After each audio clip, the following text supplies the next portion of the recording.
Will the freedom of Africans remain signed only on papers and words, not in actions? For how long Africa continent will have to allow the open eye master to come and use their mineral resources in order to produce whatsoever they need around the world, such as a weapon, and come back with it to use it on Africans? So today in this video we're going to talk again about Africa. It is a passion.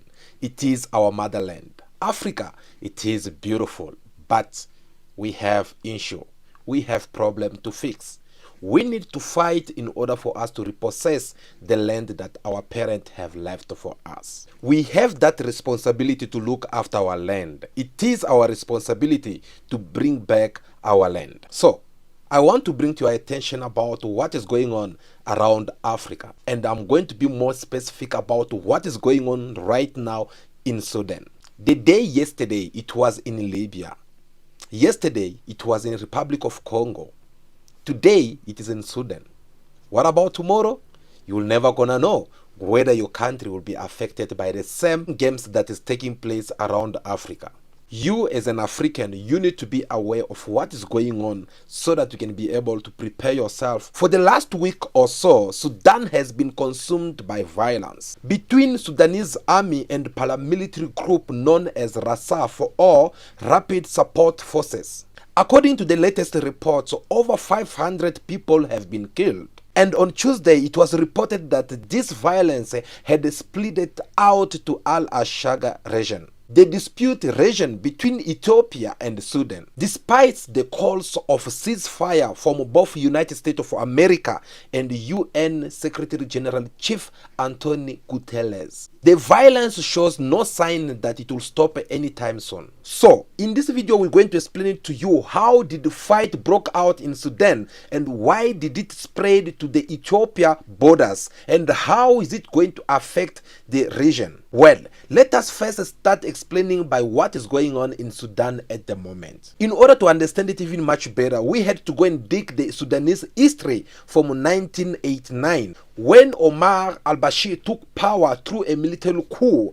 in a brutal way. Since then, he keep organizing elections which the result have to be announced in his favor, that keep him in power for the next 30 years and become like one of African dictators. During his reign, his government continued to suffer many civil war, including non-Muslim African minority who had to fight with government Muslim, which end up creating the South Sudan Republic in 2011. Soon after then, he recognized the long-run war in Darfur despite the previous peace agreement. According to the International Criminal Court report, al-Bashir said, I quote, masterminded and implemented a plan to destroy the three main ethnic groups in Darfur. This group, be known as the First, Masailed, and Zagawat people, with the campaign of murder, rape, and deportation. In 2013, UN estimated of al-Bashir's government forces of killing more than 300,000 people of Darfur ethnic, with millions of people displaced. Al-Bashir was then charged by the ICC for the campaign of massive killing, rape, and pillage on Darfur people.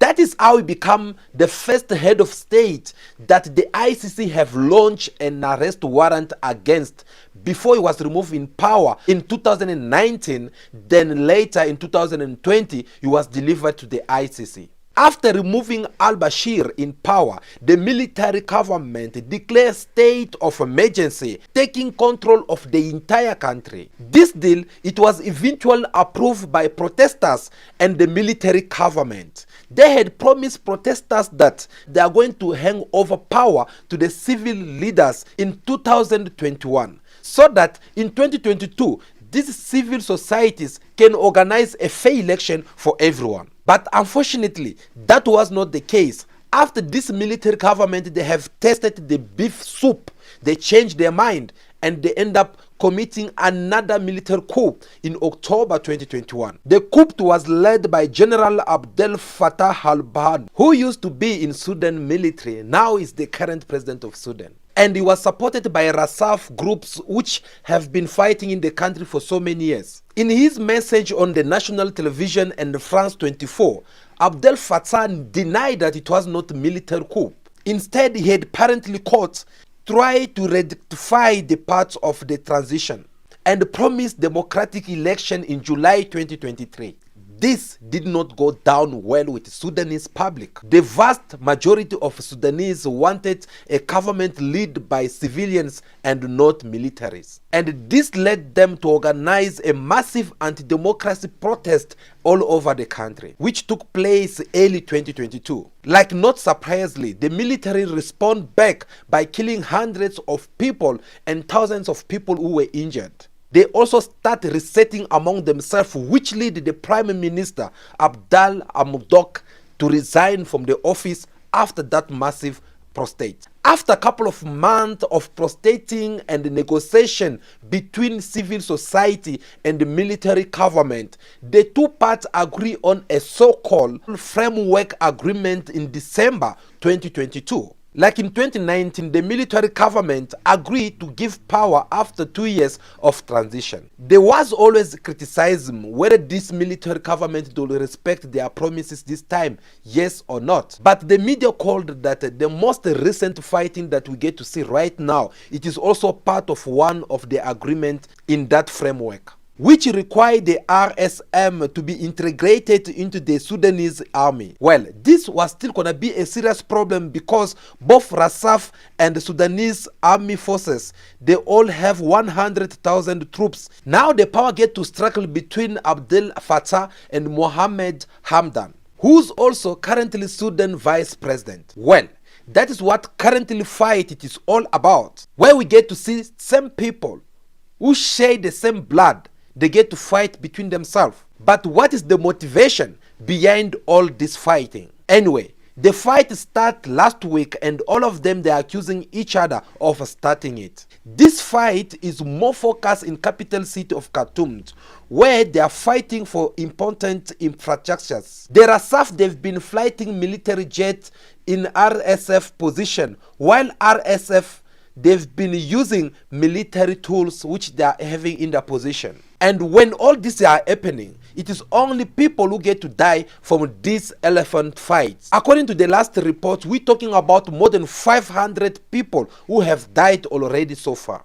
Obviously, this military, they don't care about people at all. They don't care about their life. That is why they're killing them as their wishes. Do you know why? Because none of this military group is supported by people of Sudan. It is not like there is a good guy and a bad guy here, because all of them, whether it is Abdel Fattah or Mohamed Adam, no one is good, no one is being accepted by people of Sudan. They don't have the support of Sudanese. And all this it happened because they have broke that promise that they had told the Sudanese people that they were going to hand power over to the civilians. On top of all this, there is possibility that this crisis might end up becoming international. This is even destabilizing the whole Africa. For an example, look at this. The Horn of Africa is covered by crisis. Ethiopia still healing from Tigrayan war. South Sudan still negotiating peace with the rebels in the country.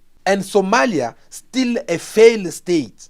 What about if I take you in the Central Africa, where there's a serious conflict between the Republic Democratic of Congo and Rwanda, who's supporting the rebels? What about Burundi? What about Central Africa? What about Mali? What about Nigeria with Boko Haram? What about Libya? You get to see that the whole Africa right now, we are in mess. And as long we don't sit down and talk about this, there is no way that we'll be able to save this beautiful motherland. Look, we all know who are behind this. We all know who are putting trouble among Africans. We all know that. This is not the time of apartheid, because if it was the time of apartheid, we would have understood that our leaders such as Robert Mugabe, Muammar Gaddafi, Thomas Sankara or Patrick Emery Lumumba, they are no longer alive, and that would have been something else. But even in our days, we have some Pan-Africans who get to send a very strong message to this open eye must telling them that we are all aware about what you guys are doing in Africa. These Pan-Africans such as Julius Malema, who have the courage to send this strong message to everyone out there to be aware of what these people they've been doing in Africa. For an example, when Julius Malema get to say this, Obama killed Gaddafi, and then nothing has happened. We're here today with Libya being destroyed and unable to recover because of America. We know very well that where NATO gets involved, those are terrorists. We know very well where the US says we're going in to install peace. That place will never know peace as long as America has visited that place. These are the kind of message that will never gonna leave Americans and Europeans to leave Africa at peace at all. Instead, they'll try to do anything by all means to bring the trouble so that Africa should not live at peace, so that Africa will keep on fighting among ourselves, so that we keep on killing our own brothers, our own women, our own children. Because they know that the day when Africa will be united, that will be the end of them. Guys, what do you need to understand from all this is that Africans, we are on our own.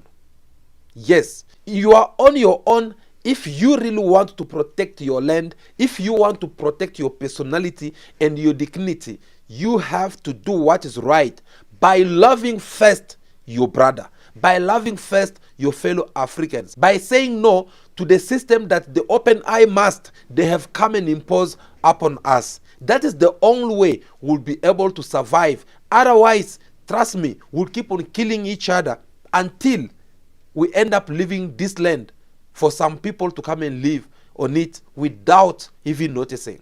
So the message is loud and clear. Africa with Africans should be aware of what is going on within our continent, and then open your eyes and do what is right in order for you to keep possessing your land. I hope this message had benefited you from something as an African child. Thank you so much for watching this video until now.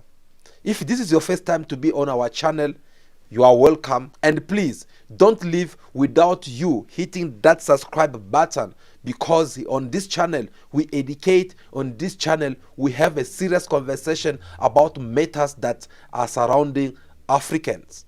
Thank you again for those who always watch me time to time. I have to take this opportunity to just say thank you so much because of your love and your support through the comment. We really do appreciate everything that you always do time to time. Please continue to subscribe to our channel and follow us in our different social media so that we can reach a big number of Africans around the world that need to know what is happening here in Africa. My name is Dobsi Nyembe, for those who don't know me. For now, continue to be yourself, be good, be kind, have respect for everyone in order for you to be respected. May God bless you all. I'll see you again very soon. Ciao, ciao.